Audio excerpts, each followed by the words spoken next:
3, 2, 1. So, I wanted to share a little insight into how internally we've been approaching Rep so far. So, we've broken up the first season into 2 parts. You've just listened to the first half. The first 5 episodes are deeply personal stories that hopefully gave you tools that you're going to use to decode and understand our last 5 episodes, which go into more theory and power dynamics. But don't worry, they are still full of brilliant stories and story guides. This episode right now is simply a bridge, a pause, a moment to reflect on where we've been and where we're going. What you're going to hear later in this episode is mostly recorded internal conversations.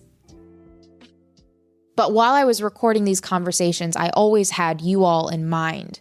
It's always been very important for me to be transparent about my process and where we're at with our thinking because, like I've mentioned throughout the show, we are always evolving. Our stories, our thoughts are always evolving.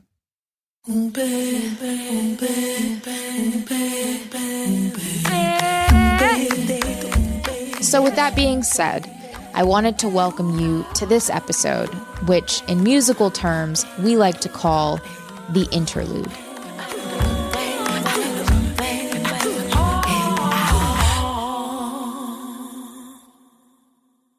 I first met my co-writer and co-producer of Rep, Zaron Burnett, when he interviewed me for Playboy magazine 6 years ago. Our conversation lasted hours, and he transcribed it into 60 pages. We joked that it could be published as a short book. Playboy decided to publish a different interview with me for their Renegades issue, and the conversation that Zaron and I had never actually came out. Until this day, it's my favorite interview and the most representative interview I've ever done.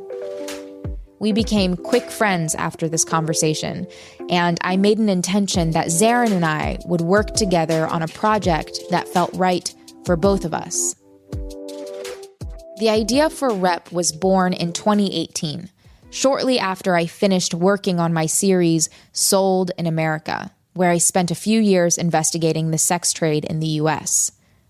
I noticed the way media represented people of all different subcommunities and how that representation was impacting all of us, both the people who are supposedly being represented and the people consuming those stories. So I wanted to examine the concept of representation more intentionally. And the question that I specifically kept asking myself was, how is the way that American media covers Muslims and Arabs impacting American culture and society as a whole? And while that question was my initial intention for Rep, the more I dug, the more the story revealed itself to be much, much bigger. Rep has become a journey about the stories we tell as a collective, our relationships with those stories, with truth, with objectivity, and of course, the value of representation. And the intention is always to have a deeper understanding of ourselves, our stories, and our beliefs, so we can make sense of the world and reality each of us are individually living in. So in 2021, Zaron had just produced his cinematic podcast series, Black Cowboys, where he and his father, also named Zaron, tell us fantastical stories of real-life American cowboys. It quickly became one of my favorite podcasts, and of course, Zaron became the only person I had in mind when I wanted to bring Rep to life. He knows the power and importance of really being in a relationship with our own stories. So Zaron and I meet regularly, and our Rep meetings felt like a continuation of our conversation 6 years ago. And so I began to record them. This episode will feel a little different. because this episode mostly features a recorded conversation where Zaron and I check in with each other about our intentions.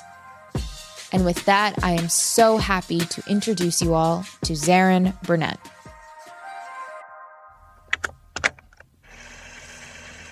It's a travesty and a tragedy that we can't see each other. And so what I really like is that I think this story, without being confrontational, is making people be able to see each other and giving them the means to do this in their own life. So I'm hoping that it's like a toolbox as much as it is a journey for them, that you're handing them along the way. They're learning how to like build a wheel, and then they learn how to build an axle, and then they learn how to build a box, and they put the box on the axle and on the wheel. All of a sudden they got a wagon. And so like while we're taking the journey, they're also learning how to take other journeys on their own other than this one. That's what kind of my hope is. And I think that you're doing that through stories in a way that I constantly get moved by little things that are ideas, but it's because of an image or somebody else saying something about what they're dealing with. So that modeling I find really powerful, and I'm hoping that others take that, because you can use theory, you can use jargon, you can use jingo, all these things people try to do to change minds, but ultimately it is very simply usually connection and modeling. Love that. That's beautiful. Thank you. I often come to Zaron with what I refer to as a breakthrough or an unlock. Those moments of desperately trying to figure out an answer, or in most cases, a question. Zaron refers to this as positive stress. A lot of people don't believe in things like positive tension and positive stress. Those are two things I often believe in. Yeah, I completely agree with you. I guess I never thought about it being a type of thing to think. It just is like how I always felt, because I actually enjoy some certain types of stress sometimes. It's kind of like solving a math problem. Like when you're cracking it and your brain is like so stressed out, but you feel it moving. Mm-hmm. Yeah, so close. Yeah, exactly. It was a breakthrough. And the breakthrough I've come to Zaron with today is right after I've had a long conversation with my neighbor, Nick. Nick loves to hunt, cook, and he taught me how to shoot bow and arrow. He recently made Adam and I some delicious venison chili, and as I was returning his Tupperware, we spoke about his reflections on Rep. It's the first podcast he's ever listened to. Nick was still thinking about the opening scene of our show, specifically the Back to the Future clip depicting Libyan terrorists. So I share more with Zaron. He went straight into, well, my daughter is watching Stranger Things, and in Stranger Things, the Russians are the bad guy, and she just hates Russians right now. She absolutely hates Russians. And I was like, yeah. And so he had this like really huge unlock, and I was watching his brain just work. And so what I told him was, the thing is, it's important for us to distinguish between governments and people. They're not the same thing. And that, when Trump was in office, I had so many people who would reach out to me saying, I want to study abroad in America, but like, is it really as dangerous as it seems? Like, my family doesn't want me to go. And I was just like, wow, like this is representation of America right now at this point. It's during this conversation with Nick that a specific memory of mine resurfaces, and it hits me like a ton of bricks. I had just finished writing the opening scene to our 5th episode titled Tell the Truth. And the memory I open up with is my professor on my last day of journalism school asking me if I was sure I wanted to pursue journalism with a hijab on. His reason was because it, quote, only takes one jerk, and he insinuated me getting killed. This memory has always stuck with me. But during this conversation with Nick, I remember why my professor said that. It was this memory that I had suppressed, and I shared it with Nick, and then of course I shared it with Zaron. During that semester, spring 2014, I was also a full-time touring speaker. One of my speaking engagements brought me out to Nashville, Tennessee, where less than an hour away, in a small town called Murfreesboro, there was a huge story I could cover for my school assignment. The Islamic Center of Murfreesboro had gotten a Muslim cemetery approved, but a group of opponents were fighting to halt its construction. After a hearing at the local courthouse, the group of opponents took their fear and frustration out on local reporters and local community members, and then on camera began verbally attacking me. Now, for legal purposes, unfortunately, I can't play the recording of that day on this podcast, but the moment went viral and you can find it online. The tape I shot shows terrible things that people said about Muslims that day, including, "It's not a religion," and calling us liars. I even had to prove my school assignment because a former GOP candidate and her team believed that I was affiliated with a terrorist organization. The last thing the woman said to me, while my camera was rolling, was, "You're really inciting work. It's really scary what you're doing." But it wasn't the hate that really got to me. It was the genuine terror. And it wasn't until this conversation right now with Nick that I had this unlock where I realized, oh, Rep is in response to that experience. Because what I realized is that she was genuinely afraid of me. And the thing is, like, nobody ever wants to make someone afraid. Like, I don't want someone to be afraid of me. Like, I would never want to instill fear in somebody. That doesn't feel... Only when I want extra seating on a plane. Other than that. Exactly. And that's so true. And, and I realized it when I was talking to Nick, and I was like, people have this genuine fear. It's not an it's a real fear. And while it isn't our fault, like, it's not American Muslims' fault, and it's wrong, that can also exist alongside it being a genuine fear. Yeah, well, it's a genuine, it's an irrational fear. It's a genuine fear. It's a fear of their own imagination because they don't know what they're afraid of. So they're only afraid of this boogeyman, and then the boogeyman wears your face. Exactly. And, oh, wow. Basically, the reason I realized how this was actually what Rep was is because the first question that he asked Nick with his face, just like, he was gaping the whole time. The first question that he asked was, "But why do you think she was so afraid?" He was genuinely wondering that. Mm-hmm. And me and Adam look at each other, and then we look at him, and we go, because stories. Like, literally because stories. And that is, like, why Rep needed to start out as, for me, the intention of how the misrepresentation of Muslims in American media is hurting all of us.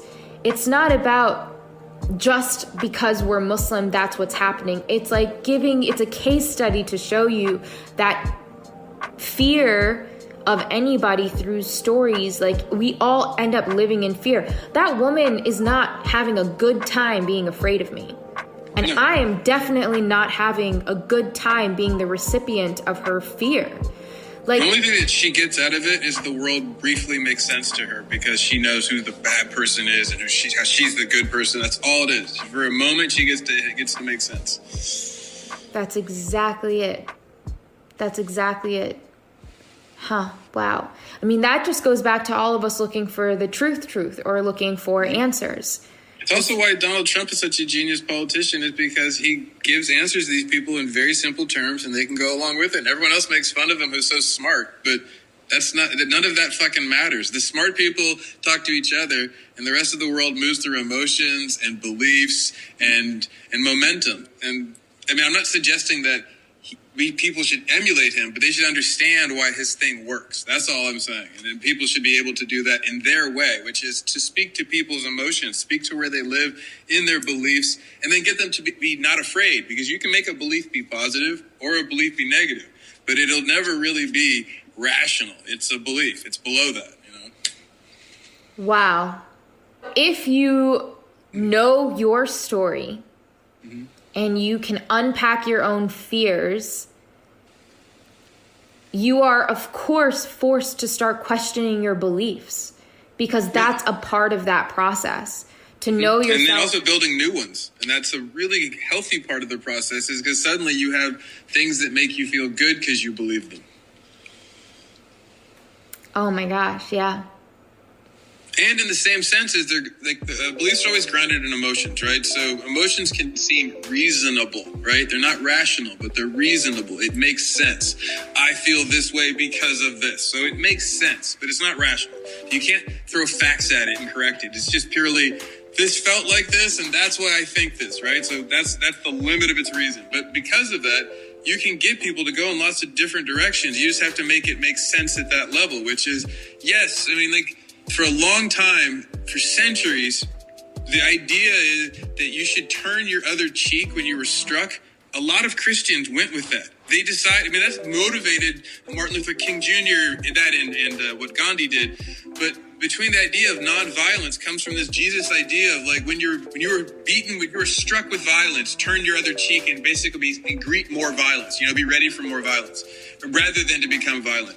That idea worked because people believed it. They had no proof in their world. You know, they're like, oh, it just sucks, it's painful. But they believed that it was something more enduring. It was their soul, it was heaven. So the physical pain was beneath the soul, right? We don't have that anymore, so you can't make those arguments. But those are the same types of arguments that work. It's a belief. It's a belief system. And right now, our belief system is very earth-based. So it's based on politics and grudges and short views of history and news stories. But it has the power of conviction and the belief of faith and of religion. And that's why you see the cultishness around Donald Trump. That's why you see people willing to die for this stuff. You see all this religiosity that has no venting and no direction. And some people, like Trump, realize it because he's a salesman. He's basically a huckster. So he loves a fucking religious convention. He can go there and sell them because he knows, that's why he's, oh, look, I'll hold up the Bible. They don't know it any more than he does. So he'll go around and symbolize. Right. And I wish more people could get into understanding. I'm not suggesting we drop down to this level, but we have to understand that that's the level where most of the conversation right now is occurring in the culture. Exactly. And the aha moment that I had when I got home, that I had right before when I was supposed to get on this call with you, was a flashback, which was that story that I start the episode out about my professor saying, "Are you sure it only takes one jerk?" was in response to what happened in Tennessee. I forgot that. Oh, wow. I completely shut that story out. So they were saying it, they weren't warning you based on their imagination. They were warning you based on something that just occurred? Yes, and I didn't even remember that. I didn't even remember that's just that. A lot, yeah. The story I had written in my head was that on the last day he said that because of how he felt the first time we met, where he was like, "Are you sure you can't just take it off for the TV and put it back on?" And then the last day of school, that happened. And it always stuck with me that he asked me that question. I was so, like, almost a little bit hurt, because I was like, look at how far I've come. Like, from when I asked to shadow you to where we are, I'm like touring, and I did a story on the expansion of Mecca that I shot on my iPhone that got hundreds of thousands of views. And I did that for my class. Like, I literally illegally filmed in Mecca to do a story for my class. And that was impressive. So I just remembered all of that. And I realized, like, oh, that's why we are doing rep, is because I know that for me, a starting point, because it's not just all of it, but a starting point for addressing the fear that people have of other people that they just don't understand, is starting with the stories that we're telling about those people. It is through media representation. We have such a consuming relationship with media now, especially now, that if we don't start with our stories, and that's why you have to start with the story of yourselves, because once you know yourself intimately, you know that I would never want somebody to lump me in with another person, because I am so uniquely me. So I'm not going to do that to other people. And that's how I can have a conversation like that with Nick, because I don't lump him in with everybody else. Yeah, you only need a group if you're doing like a group project. We don't really need all these groups. You only need a group if you're doing a group project. Exactly. And look at how hard those are. Right? Like I was always the person who ended up doing all the work. So I resist labels, but I don't mind affixing adjectives. So I'll be like a person who is American. That's an adjective. It's not a definition. If you want, you can say, oh, you're an American, but what is that? But if I say a person who's American means, oh, they come from America. That's literally how I'm using it. So then that means it tells you something. But I wish we could get the culture there, but it seems like right now it's the opposite. Everybody's now getting faster and faster at labeling themselves and diagnosing themselves and labeling others. Yeah. Oh my gosh, that is so true. We have to really start asking ourselves, like, who's benefiting from these stories? Like, we have to start really interrogating that, because we're all hurting. And so somebody has to be benefiting. And if we can recognize that, maybe we can start working on our own healing and not accepting those storylines, or being more inquisitive, or just really starting to get to know ourselves in true rep fashion. We have to go back and we have to examine ourselves. And that's why we're going to begin with examining the story of America and this idea that maybe story is America's greatest export. Mm-hmm. Exactly. Ties together really neatly. So, I like it. That's the breakthrough, Zaron. It's a good full cycle. Yeah. It feels like you've reached your destination. Totally. But this happens to be a rest stop. Yeah, both for that episode, because you've tied your intro and your outro together, so you have a nice circle there, but then also for all the episodes, it ties together, so the whole first half has a nice feel.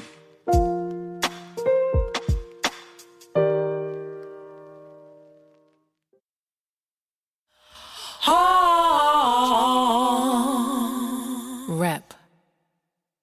One of the things that you were talking about a couple of weeks ago as we transition into the second half of this series is about us using the first half to introduce these ideas and these tools. And that's what I really liked about episode 5, is that we kept seeing specific tangible tools show up, so that you can go back and essentially know what kind of tools we use to be able to get here.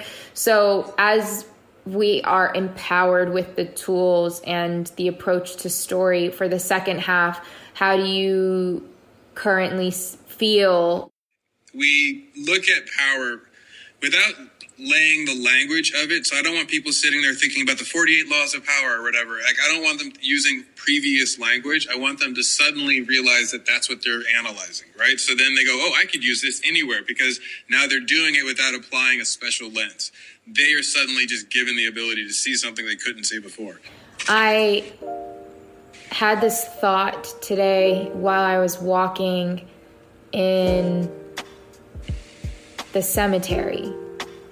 We take like morning walks in the cemetery, and it's so beautiful. There's like mountains in the background, and there's trees, and the grass is blowing, and there's all these animals around. And I'm looking around, and I just suddenly think, like, I don't want to use language that is hateful or negative towards America. It just reminds me of the James Baldwin quote of, I criticize America because of how much I love her. Mm-hmm. Like, I'm so grateful that for us being able to be here. When I watched Saturday Night Live yesterday, I literally looked at Adam and laughed, and I was like, wow, thank God for freedom of speech. Because a lot of the stuff that is said on there, you would not be allowed to say in other places in the world. Like, that is still not something to take for granted. I think a lot of people conflate American culture and America the nation. The American nation is one of the greatest conceptions of how people can live together in the history. I am a student of history, and everybody who studies history knows this is one of the greatest power balances amongst the people in the government. Now, we've let it go astray because of our culture. Our culture has corrupted our nation's design, but that's on us. That's not on the national design. Even though it was, created by dusty, slave-owning people who were sexist, I'm not suggesting that they were perfect people. But out of all the various constructions, it's one of the best nations created on paper. So then that's what we should be working towards. Exactly, making the promise real. And the way that we make the promise real is by examining what the promise actually is. Like, what is and the also not concept giving you up the need? fight. Not giving up the fight to the so-called patriots. This is way too much history, way too many struggles. I know way too many, like, of my ancestors who went through way difficult, heinous, slave-type shit to get to this point. I'm not going to forgive all that and you hand it over to some people just because they get loud and say we're patriots and this is our country. I'm going to say, no, this is my country because of all the investments of all these people before me that I feel that I can say that. And I would turn to my friend who is newly made a minted American and say they can feel exactly the same because that's how America works. So it doesn't mean that you're investment of blood and soil. This is why I have no problem arguing with the patriots, but I don't want people like being afraid of these so-called like hateful patriots because they're trying to use bluster to make everybody, they're afraid. The reason why they're getting so loud and so violent is they're afraid. They know they're losing and they're trying to act like they're not. And then if anyone believes that, I mean, I would say you need to study playground behavior because this is very much playground behavior. This is somebody who knows they're going to lose and they're trying to get mad so that the game stops. And they're trying to get mad so the game stops. Wow, that gave me chills because that is so familiar. I know that kid on the playground. Right? Yeah. Because if the game stops, they can't lose, and they can just, start, and then, okay, now we'll start new rule and whatever. It's my play. They'll keep arguing, but they're terrified that they're, and that's on them, but whatever. Like, but we shouldn't be afraid that they're going to this, like, Civil War stuff. Any of this talk of, like, a bigger, greater thing is giving them a lot of credit they don't deserve. Oh, my gosh. So, to you personally, what is the role of story in all of this? It is, once again, returning to religion. It is one of the most powerful tools we have. It is the parables. It is the homilies. It is the sutras. It is every time we have something where you can boil down it to a story and you can impart a lot of wisdom. Like a seed that can become an oak tree can be in a story, right? So I think of that as being the power of story. It is the way to beat a gun. It is the way to beat a court. It is the way to beat all these things that people are terrified because it is something that can be passed along. As long as people understand it and they believe it and they feel it, they can then make it their own and it can slightly change because the truth will still be in there. So the story itself is, I think, the most powerful tool we have to change the world the way we want that doesn't involve blood. Zaron, this hit me when we first started talking and I was sharing this breakthrough with you. And I was like, oh, you and I were never meant to do our interlude debrief episode all mic'd up and everything. It was meant to be one of these times. And I haven't recorded one of our conversations in a while because we've been so invested in everything that it's just been so fast. But if you're comfortable, I'd like to use some of this conversation for that. Oh, sure, of course. Yeah. If you've been recording it, yeah, fine. That felt like it. That felt like the interlude to me. Yeah, no, definitely.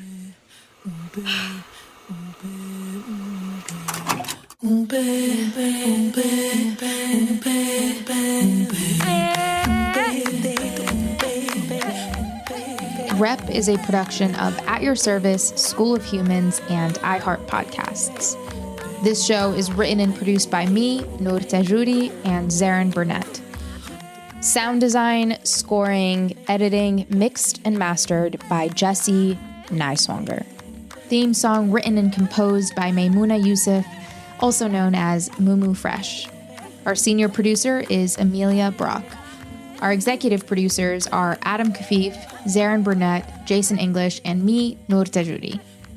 Special thanks to Virginia Prescott from School of Humans and Will Pearson from iHeart Podcasts. If this podcast resonated with you and you'd like to support our show, please rate and review and share it with someone you think may enjoy it. Tune in to Rep next time. I'm Noor Tagouri, as always, at your service.